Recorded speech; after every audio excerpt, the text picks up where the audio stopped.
উম্মে সালামা রাদিয়াল্লাহু তাআলা আনহা ওনার প্রাণ প্রিয় স্বামী আবু সালামার ইন্তেকালের পরে চোখের পানি ছাড়ে আর পড়ে ইন্না লিল্লাহি ওয়া ইন্না ইলাইহি রাজিউন আল্লাহুম্মা আজুরনি ফি মুসিবাতি ওয়াখলুফনি খায়রাম মিনহা।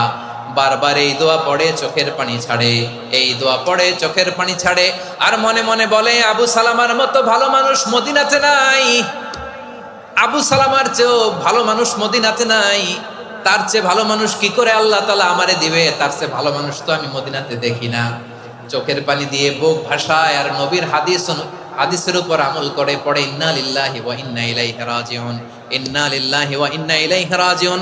পড়তে পড়তে চোখের পানি ছাড়ে আর চিন্তা করে বিশ্বনবী বললেন, এই দোয়া পড়লে যেটা হারালাম তার চেয়ে ভালো কিছু দিয়ে আল্লাহ পুরস্কার দেয়। আবু সালামার চেয়ে ভালো মানুষ মদিনার মধ্যে আর কে হতে পারে? কি আজীব তামাশা, কি অবাক করা ঘটনা। কিছুদিন পরে দেখা গেল